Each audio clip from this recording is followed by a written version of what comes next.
ನನ್ನ ಗುರುಗಳು ತನ್ನ ಜೀವಿತಾವಧಿಯ ಕೊನೆಯ ಸಂದರ್ಭದಲ್ಲಿ ಕಪ್ಪತಗುಡ್ಡಕ್ಕೆ ಹೋಗಿ ಗದಗದ ಕಪ್ಪತಗುಡ್ಡದಲ್ಲಿ ತಾನು ಪಡೆದ ತಂತ್ರ ಸಾಧನೆಯ ಅಷ್ಟೂ ಶಕ್ತಿ ಸಿದ್ಧಿಗಳನ್ನು ವಿಸರ್ಜಿಸುವುದಕ್ಕಾಗಿಯೇ ತಪಸ್ಸು ಮಾಡಿದವರು. ನಾನಿನ್ನೂ ಆಗ ಅವರ ಜೊತೆಗೆ ಬಂದಿರಲಿಲ್ಲ. ಹಾಗೆ ವಿಸರ್ಜಿಸುವ ತಪಸ್ಸು ಮಾಡುವುದಕ್ಕೆ 42 ದಿನಗಳ ಕಾಲ ಅವರು ಬಹಳ ಕಠೋರವಾದ ಬೆಟ್ಟದ ಇಳುಕಲಿಗೆ ತಲೆ ಮತ್ತು ಏರಿಗೆ ಕಾಲು ಹಾಗೆ ಮಲಗಿ, ಅಲ್ಲಿ ಆಹಾರ ನೀರು ಸಿಗದಂತಹ ಜಾಗ ಅನ್ನೋದನ್ನು ಖಚಿತಪಡಿಸಿಕೊಂಡು ಸುಮಾರು 40 ದಿನಗಳ ಆ ಅವಧಿಯಲ್ಲಿ ಅವರಿಗೆ ಬೇಕಾದಷ್ಟು ಆಮಿಷಗಳನ್ನು ಶಕ್ತಿ ಒಡ್ಡಿತ್ತು ಅಂತ ಅವರು ತನ್ನ ಅನುಭವ ಕೃತಿಯಲ್ಲಿ ದಾಖಲೆ ಮಾಡ್ತಾರೆ. ಹಾಗೆ ಅದು ಆಮಿಷ ಒಡ್ಡಿದಾಗ ಎಷ್ಟೋ ಬಾಯಾರಿಕೆಯಲ್ಲಿ ನೀರು ಬೇಕು ಅನ್ನುವ ಸ್ಥಿತಿಯ ಮೈ ಮರವಿನ ತಪಸ್ಸಿನ ಆ ಹಂತದಲ್ಲಿ ಪಕ್ಕದಲ್ಲಿ ಜುಳು ಜುಳು ನೀರು ಹರಿದು ಅವರಿನ್ನೇನು ನೀರು ಕುಡಿಬೇಕು ಅನ್ನುವಾಗ ತಕ್ಷಣ ಎಚ್ಚರಾಗಿ, ಓಹೋ ಇದು ನನ್ನನ್ನು ಮೋಸ ಮಾಡುವ ಈ ಶಕ್ತಿಯ ತಂತ್ರ, ನಾನಂತೂ ನೀರು ಕುಡಿಬಾರದು ಅಂತ ನೀರು ಕುಡಿಯದೆ ಊಟ ಒಂದು ಬಿಸಿ ಬಿಸಿ ಎಲೆಯಲ್ಲಿ ಬಡಿಸಿ ಸಿದ್ಧ ಮಾಡಿ ಊಟ ಮಾಡುವಂಥ ಪ್ರಚೋದನೆ ಮಾಡುವಾಗ ತಕ್ಷಣ ಎಚ್ಚರಾಗಿಲ್ಲ, ಇಲ್ಲ ನನಗೆ ಈಗ ಇದು ನನ್ನ ಊಟವನ್ನು ಕೊಡುವಂತಹ ಶಕ್ತಿಯ ಯಾವುದೋ ಒಂದು ಆಮಿಷ, ನಾನು ಊಟ ಮಾಡಲ್ಲ. ಹೀಗೆ 40 ದಿನಗಳ ಕಾಲ ತನ್ನ ಎಲ್ಲ ಯಾವ ದೈಹಿಕ ಸೌಕರ್ಯಗಳನ್ನೂ ನಿರಾಕರಿಸಿ ತಾನು ಇದನ್ನು ಬಿಡುವುದಕ್ಕೆ ಸಿದ್ಧ ಆಗಿದ್ದೇನೆ ಅಂದಾಗ ಆ ಶಕ್ತಿಗಳಿಗೆ ತಿಳಿಯಿತು. ಏನು ತಿಳಿಯಿತು ಅಂದರೆ, ಇವನು ನಮ್ಮನ್ನು ಬಿಡ್ತಾನೆ ಅಥವಾ ದೇಹವನ್ನು ಬಿಡ್ತಾನೆ, ಖಂಡಿತಕ್ಕೂ ಸಾಯಲಿಕ್ಕೂ ಸಿದ್ಧ ಆಗಿದ್ದಾನೆ ಹೊರತು ನಮ್ಮನ್ನು ರಕ್ಷಿಸೋದಿಲ್ಲ ಅಂತ. ಆ ಒಂದು ಕಾರಣಕ್ಕೆ ತನ್ನಿಂದ ಅಷ್ಟೂ ಶಕ್ತಿ ಮತ್ತು ಸಿದ್ಧಿಗಳು ಹೊರಟು ಹೋದವು. ಹಾಗೆ ಹೊರಟು ಹೋಗುವಾಗ ತಮ್ಮ ಕೋಪಕ್ಕೆ ಒಂದು 40% ಭಾಗ ಕಪ್ಪತ ಗುಡ್ಡ ಸುಟ್ಟು ಹೋಯಿತು ಅಂತ ಅವರು ದಾಖಲಿಸ್ತಾರೆ. ನಾನು ಯಾಕೆ ಈ ಮಾತು ಹೇಳ್ತಿದ್ದೇನೆ ಅಂದರೆ, ನನ್ನ ಗುರುಗಳು ನನ್ನನ್ನು ಕರೆದುಕೊಂಡು ಹೋಗುವ ಹೊತ್ತಿಗಾಗಲೇ ತಂತ್ರ ತ್ಯಾಗ ಮಾಡಿಯಾಗಿತ್ತು. ಅವರು ಅದರ ಮುಂದಿನ ಹಂತದಲ್ಲಿದ್ದರು ಅಂತ ನನಗೆ ಕಾಣಿಸುತ್ತೆ. ಯಾವ ಜೀವಿತಾವಧಿಯಲ್ಲೂ ಕೂಡ ಅವರು ತಂತ್ರ ಸಾಧನೆಯ ಯಾವ ಒಂದು ಅಂಶವನ್ನು, ಯಾವುದೇ ಒಂದು ಅನುಭವವನ್ನು ಅಥವಾ ಯಾವುದೇ ಒಂದು ಸಂಗತಿಯನ್ನು ನನಗೆ ಹೇಳಿಕೊಡುವ ಅಥವಾ ತಂತ್ರ ಮಾರ್ಗ ಹೀಗೆ ನಡಿ ಅನ್ನುವ ಉಪದೇಶವನ್ನು ಎಂದೂ ಮಾಡಿಲ್ಲ. ಇದು ಮೊದಲನೆಯದು. ಹಾಗೆ ಹೇಳಿದ ಮಾತ್ರಕ್ಕೆ ಇನ್ನೂ ಒಂದು ಬಹಳ ಬ್ಯೂಟಿಫುಲ್ ಆದ ಸಂಗತಿ ಇದರ ಒಳಗೆ ಇದೆ.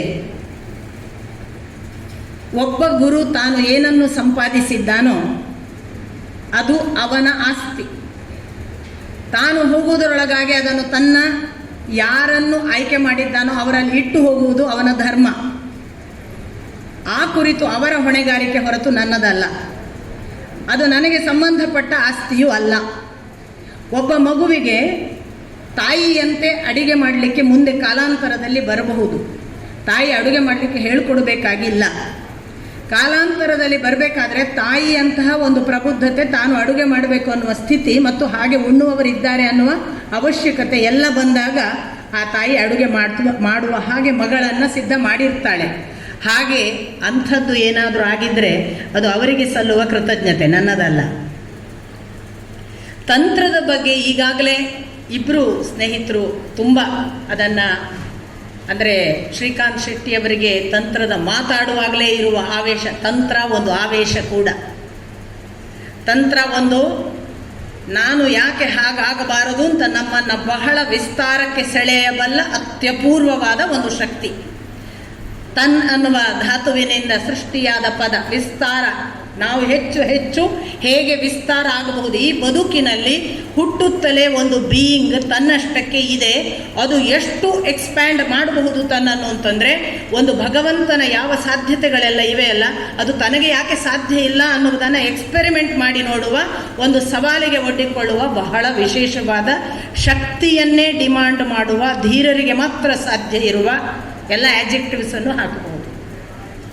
ದ್ವೇ ವಿದ್ಯೆ ವೇದಿತವ್ಯೆ ಪರಾಚೈವ ಅಪರಾಚ ಅಂತ ಋಷಿಗಳನ್ನು ಒಬ್ಬ ಶಿಷ್ಯ ಪ್ರಶ್ನಿಸಿದಾಗ, ಯಾವುದು ಆ ದೊಡ್ಡದನ್ನು ತಿಳಿಯಲಿಕ್ಕೆ ಮಾರ್ಗ ಅಂದರೆ 2 ಮಾರ್ಗ ಇದೆ, ಒಂದು ಪರ ಮತ್ತೊಂದು ಅಪರ. ಈ ಪರ ಮಾರ್ಗ ಯಾವುದು ಅಂದರೆ, ಆ ಒಂದನ್ನು ತಿಳಿತೇನೆ ಅನ್ನುವ ನಿರಂತರ ಹಸಿವು, ಆ ಒಂದನ್ನು ತಿಳಿತೇನೆ ಅನ್ನುವ ನಿರಂತರ ಭಕ್ತಿ, ಅದಕ್ಕಾಗಿ ಸಮರ್ಪಣೆ, ಉಳಿದದ್ದು ಗೊತ್ತಿಲ್ಲ. ಅಪರ ಮಾರ್ಗ ಒಂದನ್ನು ತಿಳಿಬೇಕಾದ್ರೆ ಏನೆಲ್ಲ ತಿಳಿಬೇಕು ಅಂತ ಹುಡುಕುವ ಮಾರ್ಗ. ಅದಕ್ಕೆ ಅದನ್ನು ದ್ರಾವಿಡ ಪ್ರಾಣಾಯಾಮ ಅಂತ ಕರೆದವರು ಇದ್ದಾರೆ. ತಂತ್ರ ಅಂದರೆ ಬಹಳ ಕಠಿಣ ಅಂತ ಏನಾದರೂ ಭಾವಿಸ್ತಿದ್ರೆ ನಾನು ತುಂಬ ಸರಳವಾಗಿ ಹೇಳಬಹುದಾದರೆ, ಬೆಂಗಳೂರಿನಿಂದ ಉಡುಪಿಗೆ ಬರಲಿಕ್ಕೆ 4-5 ಮಾರ್ಗಗಳಿವೆ ಅಂತ ಇಟ್ಕೊಳ್ಳಿ. 3 ಮಾರ್ಗ ಇದೆ. ಮಡಿಕೇರಿ, ಮೈಸೂರು ಹಾಗೂ ಬರ್ಬೋದು, ಸಕಲೇಶ್ಪುರದ ರಸ್ತೆಯಲ್ಲೂ ಬರ್ಬೋದು, ಈಚೆ ಬಾಳೆಹೊನ್ನೂರು ಕಡೆಯಿಂದಲೂ ಬರ್ಬೋದು, ಅಥವಾ ಚಾರ್ಮಾಡಿ ಘಾಟ್, ಈ ಥರ. ಈ 3ರಲ್ಲಿ ಯಾವುದು ಬೆಸ್ಟ್ ಅಂತ ಒಂದು ಪ್ರಶ್ನೆ ಮಾಡ್ಕೋತಾ ಕೂತ್ಕೊಂಡ್ರೆ, ಶಾರ್ಟೆಸ್ಟ್ ರೂಟ್ ಒಳ್ಳೇದಪ್ಪ ಅಂತ ಯಾವನೇ ಡ್ರೈವರ್ ಹೇಳ್ತಾನೆ. ಶಾರ್ಟೆಸ್ಟ್ ರೂಟ್ ಯಾವುದು? ಸಕಲೇಶ್ಪುರ ಅಂತ. ಸಕಲೇಶ್ಪುರದ ಮೇಲೆ ಬನ್ನಿ, ಎಲ್ಲಕ್ಕಿಂತ ಬೆಸ್ಟ್ ರೂಟ್, ಬೇಗ ಮುಟ್ತೀರಾ, ಬೇಗ ಮುಟ್ಟಬೇಕು ಅನ್ನೋನು ಸಕಲೇಶ್ಪುರದ ಮೇಲೆ ಬರ್ತಾನೆ. ಇನ್ನು ಕೆಲವರು ಇರ್ತಾರೆ, ಇಲ್ಲ ಕಣ್ರಿ ನಮ್ಗೆ ಸ್ವಲ್ಪ ಮಡಿಕೇರಿಯನ್ನು ನೋಡಬೇಕು, ಅದು ತುಂಬ ಚೆನ್ನಾಗಿದೆ ಅಂತೆ, ಮೈಸೂರಿನಲ್ಲೂ ತುಂಬ ಕೆಲವು ಆಕರ್ಷಕವಾದ ವಿಷಯಗಳಿವೆ ಅಂತೆ, ಆಮೇಲೆ ಉಡುಪಿಗೆ ಹೋದ್ರಾಯ್ತು, ಉಡುಪಿಗೆ ಹೋಗೋದೇನು ದೊಡ್ಡದು, ನಿಧಾನ ಹೋದ್ರಾಯ್ತು. ಹಾಗೆ ಬರ್ತಾ ಸುಳ್ಯ, ಪುತ್ತೂರು, ಆ ಜಾಗಗಳು, ಕಾಡು ಅವೆಲ್ಲ ತುಂಬ ಅದ್ಭುತವಾಗಿದ್ದಾವಂತೆ. ಬೇಕಿದ್ರೆ ಸ್ವಲ್ಪ ಸುಬ್ರಹ್ಮಣ್ಯಕ್ಕೆ ಡಿವಿಯೇಟ್ ಮಾಡಿದರೆ ಅಲ್ಲೊಂದು ಒಳ್ಳೆಯ ಕ್ಷೇತ್ರ ಇದೆ ಅಂತೆ. ಹೀಗೆ ಎಲ್ಲವನ್ನು ಎಂಜಾಯ್ ಮಾಡೋಣಲ್ವಾ, ಎಲ್ಲವನ್ನು ನೋಡ್ಕೋತಾ ಬೆಳೆಯೋದು, ಅದರಿಂದ ಎಷ್ಟೊಂದು ಜ್ಞಾನ ಸಂಪಾದನೆ ಆಗುತ್ತಲ್ಲ ಅಂತ ಕೇಳುವವರೂ ಇದ್ದಾರೆ. ಏನ್ರಿ ಕಣ್ಣು ಮುಚ್ಚೋದು, ಬಾಗಿಲು ಹಾಕ್ಕೊಂಡ್ಬಿಡೋದು, ಎಲ್ಲ ಕಡೆ ಗ್ಲಾಸ್ ಕ್ಲೋಸ್ ಮಾಡೋದು, ಬರೋದು ಉಡುಪಿಗೆ ಹಿಡಿಯೋದು, ಅದರಲ್ಲಿ ಏನ್ರಿ ಮಜಾ? ಉಡುಪಿಗೆ ಬರೋದು ಬಂದೇ ಬರ್ತೀವಿ, ಹೌದು. ನೀವು ಉಡುಪಿಗೆ ಬರೋದು, ನಾನು ಬರೋದು ಉಡುಪಿಗೇನೆ, ನೀವು ನೋಡೋದು ಉಡುಪಿನೇ, ನಾನು ನೋಡೋದು ಉಡುಪಿನೇ. ಉಡುಪಿಗೆ ಅಷ್ಟೇ ಬಂದ್ರಿ ಕಣ್ರಿ ನೀವು. ಉಡುಪಿಗೆ ಬರುವಾಗ ದಾರಿಯಲ್ಲಿ ನಾನು ಕಂಡದ್ದು ನಿಮಗೆ ಏನು ಗೊತ್ತೇ ಆಗಲಿಲ್ವಲ್ಲ. ಇದು ತಂತ್ರ. ತಂತ್ರ ಮಾರ್ಗ ಈ ಥರ ಏನು ಹೇಳುತ್ತೆ ಅಂದರೆ, ಜೀವ ಭಗವಂತನ ಹಾಗೆ. ಈ ಭಗವಂತ ಜೀವಕ್ಕೆ ದೇಹ ಕೊಟ್ಟಿದ್ದಾನೆ. ಈ ದೇಹ ಈ ಭಗವಂತ ಸೃಷ್ಟಿಸಿದ ಪ್ರಕೃತಿಯ ಹಾಗೆ. ಪ್ರಕೃತಿಗೆ ಹಲವು ರಹಸ್ಯಗಳು ಗೊತ್ತಿವೆ, ಪ್ರಕೃತಿಗೆ ಹಲವು ಸಾಮರ್ಥ್ಯಗಳಿವೆ. ಪ್ರಕೃತಿ ಮುಳುಗಿಸಬಲ್ಲದು, ತೇಲಿಸಬಲ್ಲದು ಅಲ್ವಾ. ನಾವು ಅನಾವೃಷ್ಟಿ, ಅತಿವೃಷ್ಟಿ, ಆಮೇಲೆ ಭೂಕಂಪ, ಮತ್ತೊಂದು ಅಷ್ಟೇ ಚೆನ್ನಾಗಿ ನಮಗೆ ಹಣ್ಣು, ಹೂವು, ನದಿ, ನೀರು ಎಲ್ಲವನ್ನು ಕೊಡುವ ಸಾಮರ್ಥ್ಯ, ಮತ್ತೆ ನಾಳೆ ಏನಾಗ್ತದೆ ಅನ್ನುವ ರಹಸ್ಯ ಆ ಪ್ರಕೃತಿಗೆ ಗೊತ್ತಿದೆ. ಇದು ಯಾರಿಂದ? ಭಗವಂತನಿಂದ ಪ್ರಕೃತಿಗೆ ಎಲ್ಲವೂ ಅನುಗ್ರಹ ಆಗಿದೆ. ನಮ್ಮ ದೇಹವು ಒಂದು ಪ್ರಕೃತಿ. ಈ ದೇಹಕ್ಕೆ ಆ ಸಾಧ್ಯತೆ ಇದೆ, ಯಾಕಿಲ್ಲ? ಈ ದೇಹಕ್ಕೆ ಆ ಸಾಧ್ಯತೆ ಯಾಕಿಲ್ಲ ಅನ್ನುವ ಚಾಲೆಂಜನ್ನು ತಮಗೆ ತಾವು ಪ್ರಶ್ನಿಸಿಕೊಳ್ಳುವವರು ಈ ದೇಹಕ್ಕೆ ಆ ಸಾಧ್ಯತೆ ಏನೆಲ್ಲ ಇದೆ ಅಂತ ಹುಡುಕಿದ್ರು. ಹಾಗೆ ಹುಡುಕುವುದಕ್ಕೆ ಹೊರಟಾಗ ಮಳೆ ಬೇಕಾದಾಗ ಮಳೆ ಬರುತ್ತೆ, ಮಳೆ ಬೇಡವಾದಾಗ ಮಳೆ ನಿಲ್ಸಕ್ಕೆ ಬರುತ್ತೆ. ತನಗೆ ಏನೋ ಬೇಕು ಅಂದಾಗ ಅದು ನಾನು ಹೋಗದೇನೆ ನನ್ನ ಕಣ್ಣು ಮುಂದೆ ನಿಲ್ಲಬೇಕು, ನನಗೆ ಬೇಡ ಅಂದಾಗ ಅದು ಇಲ್ಲವಾಗಬೇಕು. ಇಂಥದ್ದೆಲ್ಲವೂ ಕೂಡ ನನಗೆ ಯಾಕೆ ಸಾಧ್ಯ ಇಲ್ಲ, ಪ್ರಕೃತಿಗೆ ಸಾಧ್ಯ ಇದೆಯಲ್ಲ ಅಂತ ಒಂದು ಆವಿಷ್ಕಾರವನ್ನು ಮನುಷ್ಯ ಹುಟ್ಟುತ್ತಾ ಮಾಡ್ತಾ ಬಂದ. ಅದು ಸುಮಾರು 8, 9 ಅಥವಾ 9ರ ಶತಮಾನದ ನಂತರದ ಅಭಿನವ ಗುಪ್ತನ ನಂತರದಲ್ಲಿ ಬಹಳ ತೀವ್ರವಾದ ಒಂದು ತಂತ್ರ ಥಿಯರಿ ಅನ್ನುವಷ್ಟು ಕಠೋರವಾಗಿ ಘನವಾಗಿ ನಮ್ಮ ದೇಶದಲ್ಲಿ ಬೆಳೆಯಿತು. ಅದನ್ನು ಕಾಶ್ಮೀರಿ ಶೈವಿಸಮ್ ಅಂತ, ಬರೇ ಶೈವಿಸಮ್ ಅಂತ, ಹೀಗೆಲ್ಲ ಬೇರೆ ಬೇರೆ ಹೆಸರುಗಳನ್ನು ಕೊಟ್ಟರು. ಇದರ ಹಿಂದೆ ಬುದ್ಧನ ವಜ್ರಯಾನ, ಇದರ ಪರಿಣಾಮ ಇದೆ, ಈ ಥರನೂ ಹೇಳ್ತಾರೆ. ಈ ಎಲ್ಲದರ ಜೊತೆಗೆ ಹೀಗೆ ಹೊರಡುವ ತಂತ್ರ ಮಾರ್ಗದ ಮೊದಲನೇ ಆವಿಷ್ಕಾರ ಏನು ಆವಿಷ್ಕಾರ ಅಂತಂದರೆ, ಈ ದೇಹಕ್ಕೆ ಭಗವಂತನಿಗೆ ಏನೇನು ಸಾಧ್ಯ ಇದೆ ಅದು ಸಾಧ್ಯ ಆಗಬೇಕು, ಹೌದಲ್ವಾ? ಭಗವಂತನಿಗೆ ಈಗ ಇಲ್ಲಿ ಇದ್ದವನಿಗೆ ಅಲ್ಲಿ ಹೋಗಬೇಕು ಅಂದರೆ ಮಾಡೋಕ್ಕೆ ಸಾಧ್ಯ ಇದೆ, ನನಗೆ ಯಾಕೆ ಸಾಧ್ಯ ಇಲ್ಲ ಅಂತ ಅವರು ಒಂದು ಬಹಳ ದೊಡ್ಡ ಚಾಲೆಂಜನ್ನು ತಗೊಂಡ್ರು. ಅದು ಹಠಮಾರ್ಗ. ನನಗೆ ಯಾಕೆ ಸಾಧ್ಯ ಇಲ್ಲ, ನಾನು ಈಗ ಇಲ್ಲಿ ನಿಂತವಳು ಖಗಮಾರ್ಗದಿಂದ, ಖದಿಂದ ಗಮನ, ಆಕಾಶದಿಂದ ಹಾರುವ ಮಾರ್ಗ, ನಾನು ಯಾಕೆ ಹೋಗಬಾರ್ದು? ನಾನು ಇಲ್ಲಿ ಇದ್ದವಳು ಈಗಿಂದೀಗ ಡೆಲ್ಲಿಯಲ್ಲಿ ಇರಬೇಕು, ಇರಕ್ಕಾಗ್ತದೆ ಅಂತ ಅವ್ರು ನೋಡಿದ್ರು. ಇದು ಬರೇ ಡೆಲ್ಲಿಯಲ್ಲಿರುವುದಷ್ಟೇ ಸೀಮಿತ ಅಲ್ಲ, ನಾನು ನೀರೊಳಗೆ ಹೋಗಿ ಸ್ತಂಭನ ವಿದ್ಯೆ ಮಾಡ್ಬೋದು, ನನಗೆ ಸಾವಿಲ್ಲದ ಹಾಗೆ ನೀರಲ್ಲಿ ಉಸಿರು ಕಟ್ಟದ ಹಾಗೆ ಮಾಡೋಕ್ಕೆ ಪ್ರಯತ್ನ ಪಟ್ಟರು. ಕೂತಿದ್ದಲ್ಲೇ ನಾನು ಎದುರಿನವರನ್ನು ನನ್ನ ವಶಕ್ಕೆ ತಗೊಳ್ಬಹುದು. ಇದೆಲ್ಲ ಭಗವಂತನ ಕ್ವಾಲಿಟೀಸ್. ಅವರ ತಿಳುವಳಿಕೆ ಏನು ಅಂದರೆ, ಭಗವಂತನಿಗೆ ಇದೆಲ್ಲ ಸಾಧ್ಯ ಆದರೆ ಈ ಮನುಷ್ಯನ ಒಳಗೆ ಇರುವ ಈ ಜೀವ ಕೂಡ ಭಗವಂತ, ಅವನಿಗೆ ಇದು ಸಾಧ್ಯ, ಇದನ್ನು ನಾನು ಮಾಡಬಹುದು. ಹೀಗೆ ಒಂದು ಎಕ್ಸ್ಪೆರಿಮೆಂಟಿಗೆ ಒಳಪಡಿಸಿಕೊಳ್ಳುವಾಗ ಅವರು ಸಾವಿಗೂ ಹೆದರಲ್ಲ. ಆಗ ಈಗಾಗಲೇ ಹೇಳಿದ್ರಲ್ಲ, ಆಗ ಈ ವಿದ್ಯೆಗಳನ್ನು ಕಲಿಯುವುದಕ್ಕೆ ಬೇಕಾಗುವ ಏನೇನು ಚಾಲೆಂಜ್ಗಳಿವೆ ಅದರಲ್ಲಿ ಅಡ್ಡಿಗಳು ಅನ್ನುವುದು ಇಲ್ಲ ಅಂತ ಅವರ ಮೊದಲನೆಯ ತಿಳುವಳಿಕೆ. ಇಲ್ಲಿ ನಮಗೆ ಅಡ್ಡಿಗಳಿಲ್ಲ, ಅದು ಏನು ಬೇಕಾದರೂ ಬರಲಿ. ಉದಾಹರಣೆಗೆ ನಾವೇ ತಿಳಿಯುವ ಅಧ್ಯಾತ್ಮ ಮಾರ್ಗದಲ್ಲಿ ಏನು, ಕಾಮ ಒಂದು ಅಡ್ಡಿ, ಅಥವಾ ಮದ್ಯ ಅನ್ನೋದು ಅಡ್ಡಿ, ಮಾಂಸ ಅನ್ನೋದು ಅಡ್ಡಿ, ಇವೆಲ್ಲ ನಮ್ಮ ಅಧ್ಯಾತ್ಮದಲ್ಲಿ ವರ್ಜ್ಯ. ಯಾಕೆ ವರ್ಜ್ಯ ಆಗಬೇಕು? ಅದೆಲ್ಲ ಭಗವಂತನ ಕ್ರಿಯೇಷನ್ ಅಲ್ವಾ, ನಾವು ತಗೊಂಡು ಏನು ಆಗದಿರ್ಲಿಕ್ಕೆ ಬರಲ್ವಾ? ಹೀಗೊಂದು ಪ್ರಶ್ನೆ. ಅದಕ್ಕೆ ಪಂಚಮಕಾರಗಳು ಅಂತ, ಮದ್ಯ, ಮಾನಿನಿ, ಮಾಂಸ, ಮುದ್ರೆ, ಮಂತ್ರ, ಇವುಗಳನ್ನು ಎದರ ಬದ್ರ ಇಟ್ಕೊಳ್ಳೋದು, ಅದನ್ನು ನೋಡ್ತಾ ನೋಡ್ತಾ ದಾಟಕ್ಕೆ ಬರಬೇಕು. ಇದನ್ನು ಎಷ್ಟೋ ಜನ ಬಿದ್ದಿದ್ದಾರೆ, ಮುಳುಗಿದ್ದಾರೆ, ಸತ್ತಿದ್ದಾರೆ ಇದರೊಳಗೆ ಮುಳುಗಿ, ಹೇಳಕ್ಕಾಗಲೇ ಇಲ್ಲ. ಕೆಲವರಿಗೆ ಮಾತ್ರ ಅದು ಮುಟ್ಟಿಯೂ ಏನೂ ಆಗದಂತಹ ಒಂದು ಧೀರತೆ ಇತ್ತು, ದಾಟಿದ್ದಾರೆ. ಇದು ತಂತ್ರದ ಮೂಲ ಸೂತ್ರ. ಇದನ್ನು ವಚನಕಾರರಲ್ಲಿ ಇತ್ತ ಅನ್ನುವ ಮುಖ್ಯ ಪ್ರಶ್ನೆ. ಇದನ್ನು ನಾವು ವಚನಕಾರರಲ್ಲಿ ಇತ್ತು ಅಂತ ಬಹಳ ಎಳೆದಾಡಿ ಹೇಳುವ ಒಂದು ಪ್ರಯತ್ನವನ್ನು DR ನಾಗರಾಜ್ ಅವರು ಅಲ್ಲಮ ಮತ್ತು ಶೈವ ಪ್ರತಿಭೆಯಲ್ಲಿ ಮಾಡಿದ್ದಾರೆ. ಅಲ್ಲಮನಿಗೆ ಅದನ್ನು ಅಪ್ಲೈಯೂ ಮಾಡ್ತಾರೆ. ಒಂದು ದೃಷ್ಟಿಯಿಂದ ಅಲ್ಲಮ ಕಾಶ್ಮೀರಿ ಶೈವಿಸಮ್ಮಿಗೆ ನೇರವಾಗಿ ಒಳಪಟ್ಟಿದ್ದ ಅನ್ನುವ ಕೆಲವು ದಾಖಲೆಗಳು ಸಿಗ್ತವೆ. ಹೋಗಿದ್ದ ಅಲ್ಲಿಗೆ ಅಂತ, ಅವ ಅಲ್ಲೆಲ್ಲ ಹೋಗಿ ತಿರುಗಾಡಿದ್ದಾನೆ.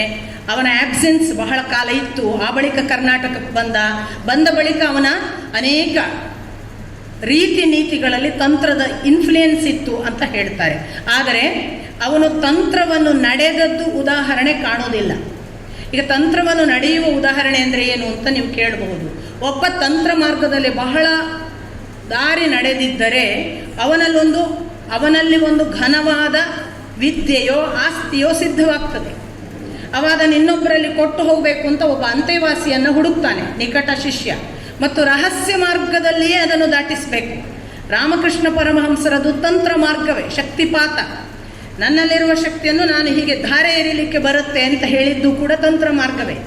ಧಾರೆ ಎರೆಯುವುದು ಹೇಗೆ ಅಂದರೆ, ಒಂದು ಮಾನಸಿಕವಾಗಿ ಆಯ್ಕೆ ಮಾಡೋದು, ಎರಡನೆಯದು ಆ ಮಾನಸಿಕವಾದ ಆಯ್ಕೆಯನ್ನು ಸ್ಪರ್ಶದ ಮೂಲಕವೋ ದೃಷ್ಟಿಯ ಮೂಲಕವೋ ಅಥವಾ ಸುಮ್ಮನೆ ಏನೂ ಇಲ್ಲದೆ ಡಿಸ್ಟೆಂಟ್ ಆಗಿ ಒಂದು ಗಾಳಿಯ ಮೂಲಕವೋ ದಾಟಿಸಲಿಕ್ಕೆ ಬರುತ್ತೆ ಅನ್ನುವುದು ಕೂಡ ತಂತ್ರ ಮಾರ್ಗ. ನಮಗೆ ಇಂಥ ಯಾವ ಉದಾಹರಣೆಗಳು ಕೂಡ ವಚನಕಾರರಲ್ಲಿ ಕಾಣಿಸೋದಿಲ್ಲ. ವಚನಕಾರರು ಸಾಮಾಜಿಕ ಉದ್ಧಾರ ಮಾಡುವ ಬಸವಣ್ಣನ ದೃಷ್ಟಿಯಲ್ಲಿ ನೋಡಿದಾಗ ತಂತ್ರ ಹೇಳುವ ಒಂದು ಮೂಲ ಸೂತ್ರ ಇದೆ, ಟೋಟಲ್ ಆಕ್ಸೆಪ್ಟೆನ್ಸ್ ಮತ್ತು ಸರೆಂಡರ್. ಟೋಟಲ್ ಆಕ್ಸೆಪ್ಟೆನ್ಸ್ ಸರೆಂಡರ್ ದೃಷ್ಟಿಯಿಂದ ತಂತ್ರ ಮಾರ್ಗ ಅಂಥದ್ದು. ಆ ಮಾರ್ಗದ ಆ ಎರಡು ಗುಣಗಳನ್ನು ವಚನಕಾರರಲ್ಲಿ ನಾವು ಕಾಣ್ಬೋದು. ಅವರು ಯಾವುದಕ್ಕೂ ವರ್ಜ್ಯ ಇಲ್ಲ.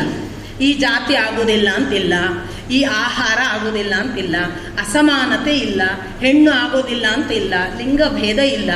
ಈ ದೃಷ್ಟಿಯಿಂದ ತಂತ್ರದ ಮೂಲ ಸೂತ್ರದ ಟೋಟಲ್ ಆಕ್ಸೆಪ್ಟೆನ್ಸ್ ಅಲ್ಲಿ ಇದೆ ವಚನಕಾರರಲ್ಲಿ. ಬೈ ಪ್ರಾಕ್ಟೀಸ್ ವಚನಕಾರರಲ್ಲಿ ಇಂಥದ್ದೊಂದು ತಂತ್ರ ಮಾರ್ಗದ ಪ್ರಾಕ್ಟೀಸ್ ಇತ್ತ ಅಂತ ಕೇಳುವುದಕ್ಕೆ 1-2-3 ಉದಾಹರಣೆಯ ಅಲ್ಲಮನ ವಚನಗಳನ್ನು ಹಿಡ್ಕೊಂಡು ಒದ್ದಾಡಬಹುದೇ ಹೊರತು ಅವನೂ ಕೂಡ ಅದನ್ನು ಪ್ರಾಕ್ಟೀಸ್ ಮಾಡಿದ್ದು ಕಾಣೋದಿಲ್ಲ. ಮಾತ್ರ ಅಲ್ಲ, ಅಲ್ಲಮ ವೈಯಕ್ತಿಕವಾಗಿ ಯಾವುದು ತಂತ್ರ ಯಾವುದನ್ನು ಹೇಳುತ್ತೆ ಅಂದರೆ, ಈ ಮಾರ್ಗದಲ್ಲಿ ನಡೆದ ಬಳಿಕ ಇದರ ಆಚೆಗೆ ಹೋಗಬೇಕು ಅನ್ನೋದೇ ತಂತ್ರದ ಅಥವಾ ಎಲ್ಲ ಅಧ್ಯಾತ್ಮ ಮಾರ್ಗದ ಸೂಚನೆ. ಮಾರ್ಗ ಫೈನಲ್ ಆಗಬಾರ್ದು. ನಮಗೇನಾಗಿದೆ, ನಮ್ಮ ಉಡುಪಿ ಮಾರ್ಗನೇ ಬಂದ್ವಲ್ಲ ನಾವು, ಆ ಸಕಲೇಶ್ಪುರದ ಮಾರ್ಗನೇ ಚೆನ್ನಾಗಿತ್ತು ಅಂತ ವಾದ. ನಿಮ್ದೇನ್ರಿ ಮೈಸೂರು ಮಡಿಕೇರಿ ರೂಟು ಅದು ಚೆನ್ನಾಗೇ ಇಲ್ಲ. ನಮ್ಮಲ್ಲಿ ಆಗ್ತಾ ಇದೆಯಲ್ಲ, ದ್ವೈತ ಮಾರ್ಗ ಬಹಳ ಒಳ್ಳೆಯದು, ಅದ್ವೈತ ಸುಮಾರು. ಅದ್ವೈತ ಮಾರ್ಗ ಏನ್ರಿ, ವಿಶಿಷ್ಟಾದ್ವೈತ ಒಳ್ಳೆಯದು. ಈ ಜಗಳಗಳೇ ಹೆಚ್ಚು. ನೀವು ಈ 3 ಮಾರ್ಗದಿಂದ ಮುಟ್ಟಿದ ದೇವರ ಬಗ್ಗೆ ಚರ್ಚೆಗಳೇ ಇಲ್ಲ. ಹಾಗೆ ದ್ವೈತ ಮಾರ್ಗವೋ ಅದ್ವೈತ ಮಾರ್ಗವೋ ವಿಶಿಷ್ಟಾದ್ವೈತ ಮಾರ್ಗವೋ ಅನ್ನುವ ಸಂಘರ್ಷದಲ್ಲಿ ಇರುವ ಭೇದಗಳನ್ನು ಹೆಚ್ಚಿಸಿಕೊಂಡು ಒಡೆಯುವ ಪದ್ಧತಿ ಬೆಳೆದ ನಮ್ಮ ಅಧ್ಯಾತ್ಮ ಮಾರ್ಗಕ್ಕಿಂತ ತಂತ್ರ ಅಥವಾ ಯಾವ ಅಧ್ಯಾತ್ಮ ಪಥವು ಹೇಳುವುದೇನು ಅಂದರೆ, ನೀನು ಯಾವುದೇ ಮಾರ್ಗ ನಡಿ, ಮುಟ್ಟು ಅವನನ್ನು ಮುಟ್ಟಿ ನಿಲ್ಲಬೇಡ. ಒಬ್ಬ ಕೃಷ್ಣನಂಥ ಯಾವುದನ್ನು ಅವತಾರದ ದೃಷ್ಟಿಯಿಂದ ಪರಿಪೂರ್ಣ ಅಂತ ಇವತ್ತು ಎಲ್ಲರೂ ಹೇಳ್ತಾ ಬರ್ತಾರೆ, ಅಂಥ ಕೃಷ್ಣ ಕೂಡ ಹೇಳುವುದು, ನೀನು ಯಜ್ಞದ ಮೂಲಕ ನನ್ನನ್ನು ಪೂಜಿಸುತ್ತೀಯಾ, ಪೂಜಿಸು. ನೀನು ಕರ್ಮ ಮಾರ್ಗದ ಮೂಲಕ ನನ್ನನ್ನು ಪೂಜಿಸುತ್ತೀಯಾ, ಪೂಜಿಸು. ನೀನು ಮೂರ್ತಿಯನ್ನು ಪೂಜಿಸಿ ಆ ಮೂಲಕ ನನ್ನನ್ನು ಮುಟ್ಟುತ್ತೀಯಾ, ಆಗಲಿ, ಪೂಜಿಸು. ವೇದ ಮುಂತಾದ ಜ್ಞಾನ ಮಾರ್ಗದಿಂದ ನನ್ನನ್ನು ಮುಟ್ಟಬೇಕು ಅನ್ನುತ್ತೀಯಾ, ಮಾಡು. ಆದರೆ ಒಂದು ನೆನಪಿಟ್ಟುಕೋ, ನಾನು ಆ ಮೂರ್ತಿಯಲ್ಲಿ ಇಲ್ಲ, ನಾನು ನೀನು ಪೂಜಿಸುವ ಮೂರ್ತಿ ಆಚೆಗಿದ್ದೇನೆ. ನಿನಗೆ ಮೂರ್ತಿ ಮೊದಲು ನನ್ನನ್ನು ಸೇರುವುದಕ್ಕೆ ಒಂದು ಆದರ್ಶವೋ ಮಾರ್ಗದರ್ಶಕವೋ ಆದರೆ ಆಗಲಿ ಮಾಡು, ಆದರೆ ಆ ಮೂರ್ತಿಗೆ ನಿಲ್ಲಬೇಡ, ನಾನು ಅದರ ಆಚೆಗೆ ಇದ್ದೇನೆ. ನಿನಗೆ ಯಜ್ಞದ ಮೂಲಕ ನನ್ನನ್ನು ಸಂತೃಪ್ತಿಗೊಳಿಸಬೇಕು ಎಂದಿದೆಯಾ? ನಿನ್ನ ಸಂತೃಪ್ತಿಗಾಗಿ ಮಾಡು, ನೆನಪಿಟ್ಟುಕೋ, ನಾನು ಆ ಯಜ್ಞದ ಆಚೆಗೆ ಇದ್ದೇನೆ. ನಿನಗೆ ನನ್ನನ್ನು ವೇದ ಮುಖೇನ ಸೇರಬೇಕು ಎಂಬ ಆಶೆ ಇದೆಯೋ ಜ್ಞಾನ ಮಾರ್ಗದಿಂದ? ಆಗಲಿ, ಅದನ್ನು ಪ್ರಯತ್ನಿಸು. ಆದರೆ ಒಂದು ನೆನಪಿಟ್ಟುಕೋ, ಪ್ರಳಯ ಕಾಲಕ್ಕೆ ವೇದವೂ ಇಲ್ಲವಾಗುತ್ತದೆ. ನಾನು ಅದನ್ನು ಮತ್ತೆ ಬೇಕಾದಾಗ ಸೃಷ್ಟಿಸುವವನು. ಹಾಗಾಗಿ ನಾನು ವೇದದಲ್ಲೂ ಇಲ್ಲ, ಮತ್ತೆ ನಾನು ಇವೆಲ್ಲದರ ಆಚೆಗೆ ಇದ್ದೇನೆ. ಈ ಎಲ್ಲದರ ಆಚೆಗೆ ಇರುವ ನನ್ನನ್ನು ಮುಟ್ಟುವುದಕ್ಕೆ ನಿನಗೆ ಸಾಧ್ಯವಿದ್ದರೆ ಆ ದಿವಸ ನೀನು ನನ್ನನ್ನು ಸೇರುತ್ತಿ ಅಂತ ಕೃಷ್ಣನೇ ಹೇಳಿದ್ದಾನೆ. ಅಧ್ಯಾತ್ಮ ಪಥ ಹೀಗೆ ಅನೇಕ ಸಾಧ್ಯತೆಗಳನ್ನುಳ್ಳದ್ದು. ಬಸವಣ್ಣ ಇರ್ಬೋದು, ಅಕ್ಕ ಇರ್ಬೋದು, ಅಲ್ಲಮ್ಮ ಇರ್ಬೋದು, ದೇವರ ಕಡೆಗೆ ಹೋದ ಮಾರ್ಗ ಇದೆಯಲ್ಲ, ಆ ಮಾರ್ಗದ ಚರ್ಚೆ ಬೇಡ, ಅದು ಮುಖ್ಯವೂ ಅಲ್ಲ. ಅದು ಅವರವರ ದಾರಿ. ನನಗೆ ರುಚಿಯಾದದ್ದು ನಿಮಗೆ ರುಚಿ ಆಗಬೇಕಾಗಿಲ್ಲ. ಆ ರುಚಿಯ ಕುರಿತು ಜಗಳ ಬೇಡ. ಆನಂದ ಆಯ್ತಲ್ಲ ರುಚಿಯಿಂದ, ಆ ಆನಂದ ಮುಖ್ಯ. ಅದನ್ನು ನಾವು ಮರೆತಿದ್ದೇವೆ ಇವತ್ತು. ಹೇಗೆ ಅಂದರೆ ತಂತ್ರ ಮಾರ್ಗದವರು ಇನ್ನೊಂದು ಮಾರ್ಗದವರನ್ನು ನೋಡಲ್ಲ, ಇನ್ನೊಂದು ಮಾರ್ಗದವರು ತಂತ್ರದವರನ್ನು ಅವರು ದೂರ ಇಡ್ತಾರೆ. ಇದು ಈ ಭೇದಗಳಲ್ಲೇ ಮುಳುಗಿ ಹೋಗಿಬಿಟ್ಟಿದೆ ಅಧ್ಯಾತ್ಮ. ಅಧ್ಯಾತ್ಮ ಮತ್ತು ಭಗವಂತ ಈ ಮಾರ್ಗಗಳಲ್ಲಿ ಇಲ್ಲ. ಅವನು ಮಾರ್ಗದ ಗಂತವ್ಯ ಯಾವುದಿದೆಯಲ್ಲ, ಗುರಿ, ಅಲ್ಲಿ ಮುಟ್ಟಿದ ಮೇಲೆ ನಮ್ಮ ಅನುಭವ ಏನಲ್ಲ, ಅದು ಮುಖ್ಯ. ಅದಕ್ಕೇನೆ ಜಗತ್ತಿನಲ್ಲಿ ಅನೇಕ ಭಿನ್ನ ಭಿನ್ನವಾದ ವಸ್ತುಗಳನ್ನು ನಾನು ಬೇಕು ಅಂತಲೇ ಇಟ್ಟಿದ್ದೇನೆ. ಯಾವುದನ್ನೂ ಸಮಾನವಾಗಿ ಇಟ್ಟಿಲ್ಲ. ಎಲ್ಲ ಭಿನ್ನ ಭಿನ್ನವಾದದ್ದರ ಒಳಗೊಬ್ಬ ಅಭಿನ್ನವಾದ ನಾನಿದ್ದೇನೆ. ಭಗವದ್ಗೀತೆಯಲ್ಲಿ ಶ್ರೀಕೃಷ್ಣ ಹೇಳುವ ಮಾತು, ಜಗತ್ತಿನ ಇರುವ ಎಲ್ಲ ಅಭಿನ್ನ ವಸ್ತುಗಳ ಒಳಗೊಬ್ಬ ಅಭಿನ್ನವಾದ, ಎಲ್ಲ ಭಿನ್ನ ವಸ್ತುಗಳು, ಆ ಭಿನ್ನ ವಸ್ತುಗಳ ಒಳಗೊಬ್ಬ ಅಭಿನ್ನವಾದ ನಾನಿದ್ದೇನೆ. ಆ ಅಭಿನ್ನವಾದ ನನ್ನನ್ನು ಗುರುತಿಸಿದ ದಿನ ನೀನು ನನ್ನನ್ನು ಸೇರುತ್ತಿ. ಇದು ಒಟ್ಟು ಅಧ್ಯಾತ್ಮಕ್ಕೆ ಇರುವ ಬಹಳ ದೊಡ್ಡ ಅಡಿಪಾಯ. ಅದಕ್ಕೆ ಪೂರಕವಾಗಿಯೋ ಮಾರಕವಾಗಿಯೋ ಬೇರೆ ಬೇರೆ ಮಾರ್ಗಗಳು ಬೆಳೆದಿದ್ದಾವೆ. ಅಲ್ಲಮ ತಂತ್ರದ ಆಚೆಗಿನವ, ತಂತ್ರ ಪ್ರಾಕ್ಟೀಸ್ ಮಾಡಿರ್ಬೋದು, ತಂತ್ರದ ಆಚೆಗಿನವ. ಅಕ್ಕ ಮಹಾದೇವಿ ಭಕ್ತಿ ಪಥದಲ್ಲಿ ಮುಳುಗಿ ಹೋದ ಸ್ವಯಂಭೂ ಭೈರವಿ ಅಂತ ಹೇಳಬಹುದು. ಸ್ವಯಂಭೂ ಭೈರವಿಯ ಹಾಗೆ ಕಾಣಿಸ್ತಾಳೆ. ಹಾಗೆ ನೀವು ಬಸವಣ್ಣನನ್ನು ಕೇಳಿದರೆ ಪೂರ್ತಿ ಕರ್ಮ ಮಾರ್ಗದ ಒಬ್ಬ ಭಕ್ತ. ಅಲ್ಟಿಮೇಟ್ಲಿ ನಾನು ನನ್ನ ಮಾತನ್ನು ಮುಗಿಸುವುದು ಶ್ರೀ ಅರವಿಂದರು ಹೇಳುವ ಒಂದು ಸೂತ್ರದ ಜೊತೆಗೆ. ಅರವಿಂದರು ಒಂದು ಮಾತು ಹೇಳ್ತಾರೆ, ಕರ್ಮ ಮಾರ್ಗವೇ ನನ್ನದು ಅಂತ ಗದ್ದಲ ಮಾಡಿಕೊಳ್ಬೇಡಿ, ಭಕ್ತಿ ಮಾರ್ಗವೇ ನನ್ನದು ಅಂತ ಹಠ ಹಿಡಿಬೇಡಿ, ಅಥವಾ ನನ್ನದು ಜ್ಞಾನ ಮಾರ್ಗವೇ ಅಂತಲೂ ವಾದಿಸಬೇಡಿ. ಯಾಕೆ ಗೊತ್ತಾ? ಯಾವ ಭಕ್ತನಿಗೆ ಕರ್ಮ ಇಲ್ಲದೆ ಬದುಕಕ್ಕೆ ಸಾಧ್ಯ? ಯಾವ ಭಕ್ತಿ ಮಾರ್ಗದವನಿಗೆ ಜ್ಞಾನವಿಲ್ಲದೆ ಮುಂದೆ ನಡೆಯೋಕ್ಕೆ ಸಾಧ್ಯ? ಯಾವ ಕರ್ಮ ಮಾರ್ಗಿಗೆ ಜ್ಞಾನವಿಲ್ಲದೆ ಮುಂದೆ ಹೋದಾನು? ಹಾಗೆಯೇ ಒಬ್ಬ ಭಕ್ತ ಮಾರ್ಗದವನಷ್ಟೇ ಅಲ್ಲ, ಕರ್ಮ ಮಾರ್ಗದವನಿಗೆ ಹೇಗೆ ಜ್ಞಾನ ಮತ್ತು ಭಕ್ತಿ ಬೇಕೇ ಬೇಕು, ಒಬ್ಬ ಜ್ಞಾನ ಮಾರ್ಗದವನಿಗೂ ಕೂಡ ಭಕ್ತಿ ಮತ್ತು ಕರ್ಮ ಬೇಕೇ ಬೇಕು. ಹಾಗಾಗಿ ದೇವರ ದಾರಿಗೆ ಇವೆಲ್ಲವೂ ಸೇರಿದಾಗ ಅದು ಸಂಪೂರ್ಣ, ಅದು ಪೂರ್ಣ ಯೋಗ ಅಂತ ಅವರು ಕರೀತಾರೆ. ಈ ಪೂರ್ಣ ಯೋಗ ನಮ್ಮ ದೃಷ್ಟಿಕೋನ ಆದರೆ ಯಾವ ಗದ್ದಲವೂ ಇಲ್ಲ. ಎಲ್ಲರನ್ನೂ ನಾವು ರೆಸ್ಪೆಕ್ಟ್ ಮಾಡ್ತೀವಿ, ಅವರದ್ದು ನಮ್ಮದು ಎಲ್ಲ ಒಂದೇ ಅಂತ. ಜಗಳ ಹುಟ್ಟಿಸಲಿಕ್ಕೆ ತಂತ್ರ ಅಥವಾ ಭಯ ಹುಟ್ಟಿಸಲಿಕ್ಕೆ ತಂತ್ರ ಖಂಡಿತ ಅಲ್ಲ. ತಂತ್ರ ನೆಗೆಟಿವ್ ಎನರ್ಜಿ ಅಥವಾ ತಂತ್ರ ಅಲ್ಲದ್ದು ಪಾಸಿಟಿವ್ ಎನರ್ಜಿ ಅನ್ನುವುದು ಕೂಡ ಒಂದು ಸುಳ್ಳು ಘೋಷಣೆ. ಯಾಕಂದರೆ ನೆಗೆಟಿವ್ ಮತ್ತು ಪಾಸಿಟಿವ್ ಎರಡು ಇಲ್ಲದೆ ಒಂದು ದೀಪ ಉರಿಯಲ್ಲ. ಹಾಗಾಗಿ ಎರಡರ ಸಂಯೋಗವೇ ಅಲ್ಟಿಮೇಟ್ ಎನರ್ಜಿಗೆ ಇರಬೇಕಾದ ಮೂಲ ಶಕ್ತಿ. ಈ ಎರಡು ಸೇರುವ ಒಂದು ಸ್ಥಿತಿಗೆ ಹೋಗುವುದಕ್ಕೆ ತಂತ್ರ ಇದೆ. ಅದನ್ನು ವಚನಕಾರರು ನಡೆದಿದ್ದಾರೆ. ಬಹಳ ಅಪೂರ್ವವಾದ ಮಂತ್ರಗಳು, ವಚನಗಳು. ಅವರು ಮಂತ್ರ ಮಾಡಿದ್ರು ವಚನಗಳ ಮೂಲಕ, ಮತ್ತು ಆ ಮಂತ್ರದಿಂದ ನಡೆಯುವಾಗ ಅವರು ಮೊದಲನೆಯದು ಪಾಲಿಸಿದ್ದು ಈ ದೇಹವನ್ನು ಅದಕ್ಕೆ ಹೇಗೆ ಟ್ಯೂನ್ ಮಾಡೋದು. ಆ ಎಲ್ಲ ಅರ್ಥಗಳಲ್ಲಿ ಇದೊಂದು ಅದ್ಭುತವಾದ ಜೀವನ ವಿಸ್ತಾರವನ್ನು ಮಾಡಿಕೊಳ್ಳುವ ಹಸಿವುಳ್ಳವನಿಗೆ ಯಾವ ಭೇದ ಭಾವ ಇಲ್ಲದೆ ಎಲ್ಲದಕ್ಕೂ ತನ್ನನ್ನು ಅರ್ಪಿಸಿಕೊಳ್ಳಬೇಕು ಎನ್ನುವ ಒಂದು ಸವಾಲನ್ನು ಒಡ್ಡುವ, ಎಲ್ಲವನ್ನೂ ಸ್ವೀಕರಿಸುವ ಗುಣವನ್ನು ಕೊಡುವ, ಇಲ್ಲಿರುವ ಯಾವುದನ್ನೂ ದ್ವೇಷಿಸದ ಮತ್ತು ಯಾವುದರ ಬಗ್ಗೆಯೂ ವರ್ಜ್ಯ ಭಾವ, ಶುಭ ಅಶುಭ ವರ್ಜ್ಯ ಭಾವಗಳೇ ಇಲ್ಲದ ಒಂದು ಅತ್ಯುತ್ತಮ ಮಾರ್ಗ, ಅದ್ಭುತ ಮಾರ್ಗ ತಂತ್ರ. ಅದರ ಒಟ್ಟು ನಡೆಯನ್ನು ನಡೆದ ಪೂಜ್ಯ ಸ್ವಾಮೀಜಿ ಇವತ್ತು ನಮ್ಮ ಜೊತೆಗಿದ್ದಾರೆ. ನಡೆದವರಿಗೆ ಯಾವ ರೀತಿಯ